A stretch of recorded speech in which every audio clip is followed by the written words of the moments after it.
yashamoq. Muallif Yuy Hua.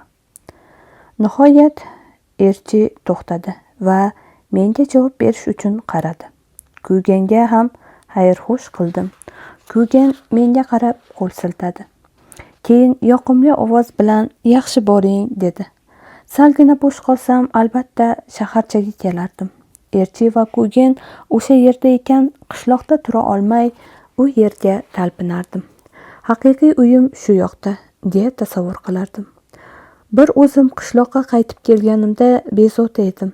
Bir necha marta qishloqqa qaytganimda Kuganni ham olib kelgan paytlarim bo'lgan. Nabiramga bu joylar juda yoqib qolgandi. Dalalarda chopib o'ynagan edi. Bir marta unga chumchuq tutishda yordam berishimni so'radi. Qanday qilib tutamiz desam, daraxtga tirmashib chiqishimni aytdi. Yiqilib tushib bo'ynim sinadi.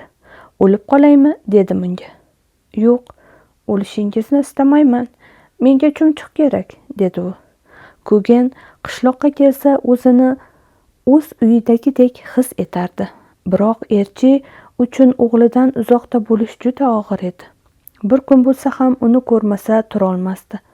Har kun ishi tugagach charchoqdan o'lar holga kelgan bo'lsa ham uni ko'rish uchun 5 kilometrdan ortiq yo'l bosib o'tardi.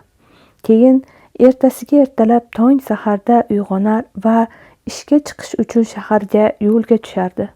Bunday davom etishi mumkin emasligini o'ylab, o'sha kundan e'tiboran kech tushmay turib yo'lga chiqar, Kuganni o'zim borib ko'radigan bo'ldim. Jashin olamdan o'tganidan keyin uyda meni kutadigan odam qolmagan va shu sababli qachon shaharchaga borsam, elchi mendan kelganimga yarasha bir necha kun shu yerda qolishimni so'rar edi. Shu tarzda bir necha kun shaharchada qolardim. Hamisha ular bilan qolsam, elchi juda xursand bo'lardi. 3 avlodning bir tom ostida yashashi 2 avlodning bir uyda hayot kechirishdan yaxshiroq derdi u har doim. Biroq men unga ortiqcha yuk bo'lishni istamas edim. Kuch-quvvatim bor ekan, o'zimni eblab yura olsam bas. Ikkalamiz ham ishlab pul topadigan bo'lsak, Kuganning hayoti biroz bo'lsa ham yaxshilangan bo'lardi deb o'yladim. Kugan 4 yosh bo'lguncha kunlarimiz shunday o'tdi. O'sha yili elchi hayotdan ko'z yumdi. 2 beton qolip orasida siqilib o'ldi. Yuk tashuvchi sifatida biror bir joyga urilib ketishi yoki yengil jarohatlar olishi odatiy holat. Biroq hayotdan ko'z yumish kam uchraydi. Elchi birinchilardan edi. Xulosa shuki, Hu oilasining barcha a'zolari taqdiri achinarli ekan. Bu ko'ngilsiz voqea ro'y bergan kuni elchi do'stlari bilan birga beton qoliplarining yuk aravasiga joylashtirayotgan bo'lishgan. Kran 4tasini birdan ortgan paytda elchi beton qoliplarining oldida aravaning ustida turar ekan. Qanday bo'lganini bilolmadim, lekin qoliplar birdaniga elchining ustiga qulab tushibdi. Hech kim elchining o'sha yerda turganini ko'rmabdi. Faqatgina birovning Kugan deya baqirgan ovozi eshitilibdi. Elchining do'stlari bu ovozdan qo'rqib ketishganini va elchining shunchalik kuchli ovozi borligini bilishmaganini aytishgandi o'shanda. Xuddiki baqirganida o'pkasi yorilib ketganday bo'libdi.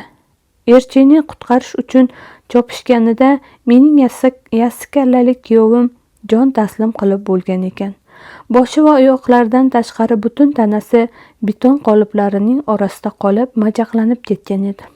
Birorta ham butun suyagi qolmagandi. Do'stlari elchi o'layotib o'g'liga baqirganini, bo'yni to'g'irlanganini va og'zi katta ochilib qolganini aytishdi. Otasi chaqirganini eshitganda Kugan shu yaqin atrofda ko'lmakchaga tosh otib o'ynayotgan ekan.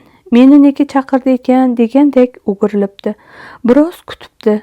Otasi qayta chaqiravermagach yana o'yinda davom etibdi. Elchining do'stlari uning tanasidan qolgan qismini shifoxonaga olib borib, o'lganligini rasman tasdiqlatib olgandan keyin oralaridan biri bu xabarni Kuganga aytish uchun uning yoniga boribdi. Kugan, Otang o'ldi. Kuygan hali o'limning ma'nosini bilmas edi.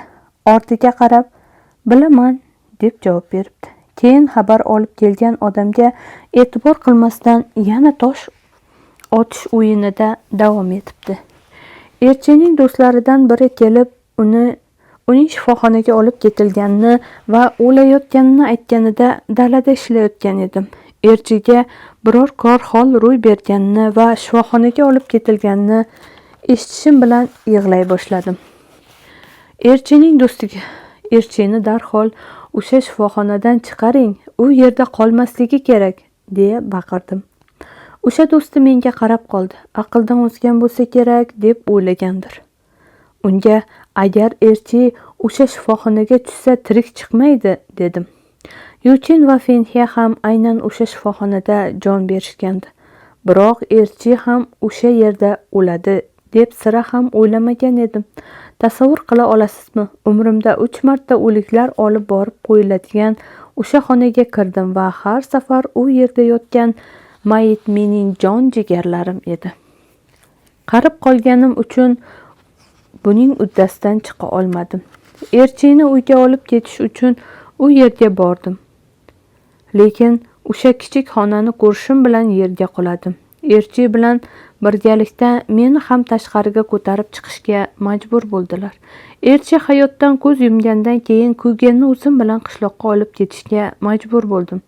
Shahardan ketganimiz uchun elchining narsalarini qo'shnilarga tarqatdim va o'zim bilan bir necha yengil narsalar oldim. Biz bu yerdan ketayotganimizda qorong'i tushayotgandi. Hamma qo'shnilar bizni kuzatib qo'yish uchun ko'chaga chiqishdi.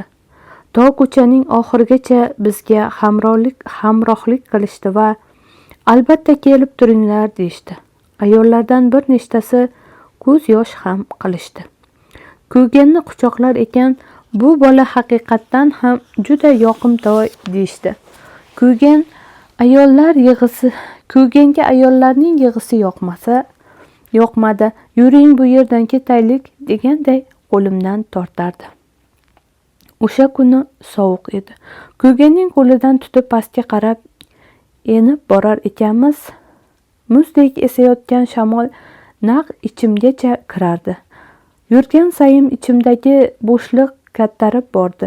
Qanchalar katta va baxtli oilam bo'lganini eslab o'yga toldim. Oxirida bitta chol va nabira qoldik. Shunchalar qalbim yonganidan nafas olishga qiynalardim. Kuyganga qarash meni biroz ovutardi. Juda bo'lmaganda u bor edi yonimda. Oilasining haliyam bir umidi bor edi. Yashashda davom etishim kerak. Lag'mon oshxonasiga yaqinlashganimizda Kuygan, lag'mon yemayman, kerak emas, deya baqira boshladi. Men boshqa narsalar haqida o'y surib borayotganim uchun uning baqirishiga e'tibor bermagan ekanman. Oshxona eshigi oldidan o'tayotganimizda u yana baqirdi. Lag'mon yegim kelmayapti. Baqirib bo'lib qo'limdan tortdi va meni yurgani qo'ymadi. O'shandagina uning lag'mon yeyishni xohlayotganini tushundim. Bu bola sag'ir qolgan edi. Lag'mon yeyishni istayaptimi? Bas, unga lag'mon olib berishim kerak, deb o'yladim. Ichkariga kirdik. 9 fen evaziga unga kichik kosada lag'mon olib berdim. O'sha yerda o'tirib olib, og'zini shapillatib lag'mon yeyishni tomosha qildim. Shunchalik tez yegandan terlab ketgan edi. Chiqqanimizda haliyam lablarini yalab borardi. Ertaga yana shu yerga kelib, lag'mon yeymizmi? So'radi u mendan. Boshimni qimirlatib, mayli, dedim.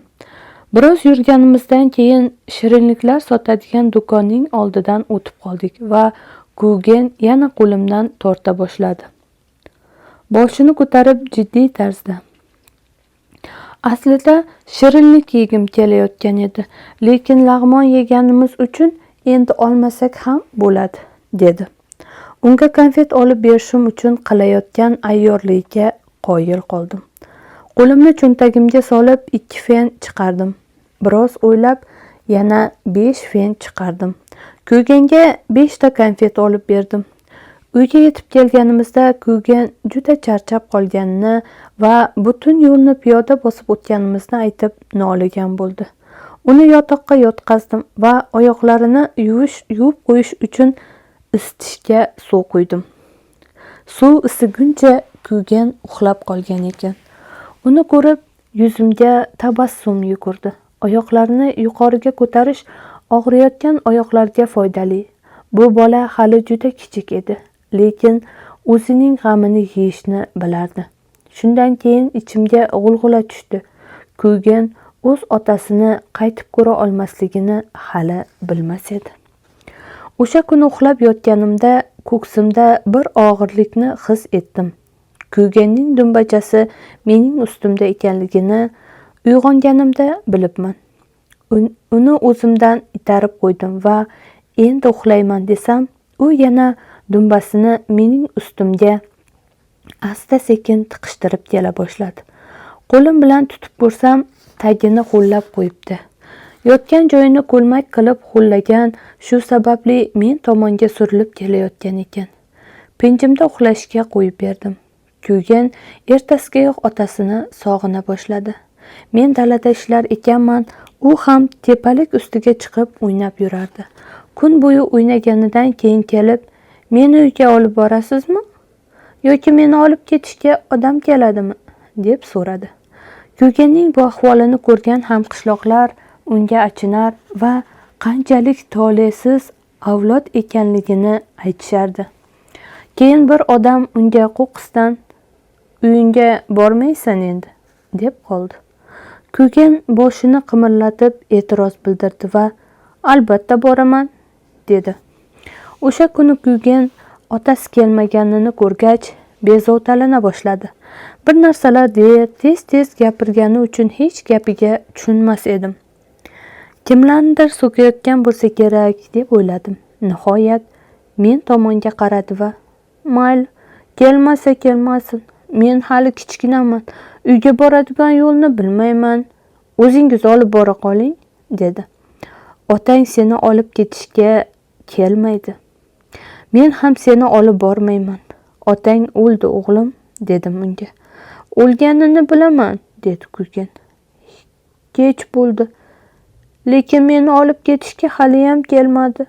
O'sha kuni uxlayotganimizda kuyganga o'lim nima ekanligini aytib berdim.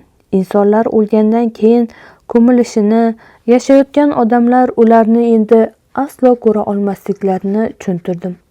Avvaliga qo'rqdi, titradi. Keyinchalik Erchini qayta ko'ra olmasligini anglagach yig'lay boshladi. Kichik yuzini bo'ynimga suyadi, iliq ko'z yoshlari ko'ksimga tomib turardi. Yig'lab uxlab qoldi. Bir necha kundan keyin kuyganni Erchining qabriga olib borishim kerak deb o'yladim. Uni qishloqning g'arb tomoniga olib bordim va qaysi qabr onasiniki, qay biri buvisiniki, qay biri tog'asiniki ekanligini ko'rsatdim. Hali Erchining mozorini ko'rsatmasimdan turib, ko'zlari yoshga to'ldi va "Bu otamniki" dedi.